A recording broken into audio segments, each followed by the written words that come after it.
Hi, it's Lili. I haven't uploaded a video for a while, so I thought I'm going to give you a little update. I've been busy working on my next stop motion animation, and for it I'm going to have 4 sets to show you. Today I'm only going to reveal 3 of them, so you're going to need to be a bit more patient to see the 4th one. The first that I'm going to talk about is the abandoned cabin in the woods. I really enjoy working with abandoned places. There's something so poetic about them. So I'm going to show you, as usual, how I built the whole thing from scratch by hand, including the house, the outdoor scenery, the tree. For this set in particular, I wanted to include a car. So I've tackled a new kind of challenge to build a car from scratch. And it was tricky to do, and I'm going to show you obviously how I made it.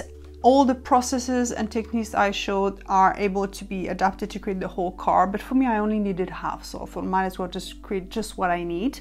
But obviously you can create the full one. It's more about, like all my tutorials, it's not about a specific design. It's about trying to share with you techniques that you can apply to your own design, to your own ideas. And having a car is actually quite a fun thing to create. So the car is going to have its own tutorial.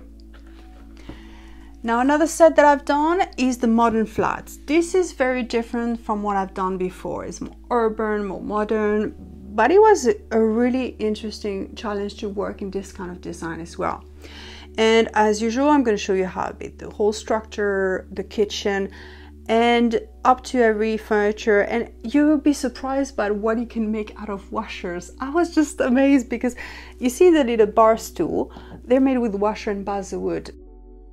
If you see the kettle as well, simple washer, balsa wood, and a bit of wire, that's all you need sometimes. Honestly, from now on, when I go to a DIY store and I see a washer, I buy them in just every size. You can do some amazing stuff in miniature with them.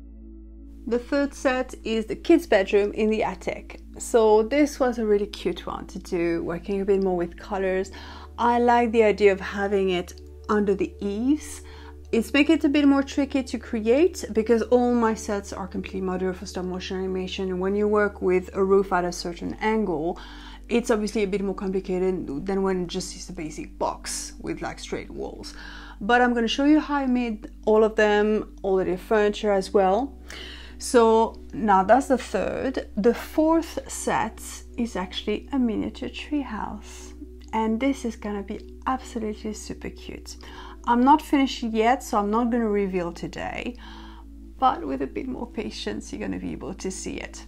The theme for my upcoming stop motion animation is childhood dreams. Personally, I always wanted to build a tree house, and I thought it's quite fantastic because I'm able to achieve my dream by making one compromise: scale.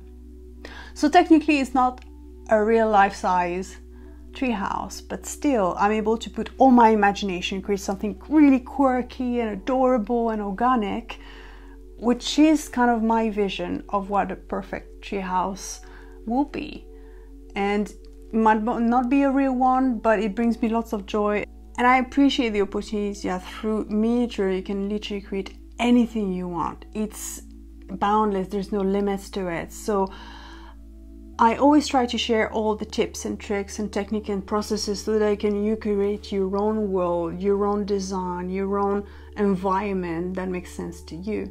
It doesn't matter if it makes sense to anybody else. As long as you have fun with it, you will be covering glue and paint and all sorts of things. And I'm pretty sure many things are going to go wrong along the way, but still, you're going to create your own world. And that is something very, very special.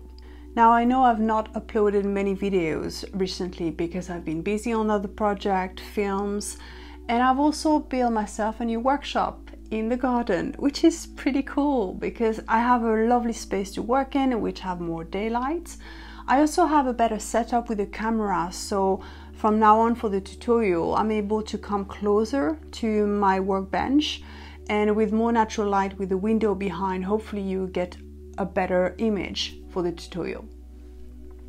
Now when it comes to the timeline, I'm about to go travel in the Indonesian jungle for 2 weeks, so I'm not going to be able to do much on this project for that time. But once I'm back, I need to work on the puppets, I need to finish the 4th set and a few bits and pieces here and there, and I need to shoot my animation, and I got a feeling it's going to be slightly longer than the previous one, so it might take me a bit more time to do.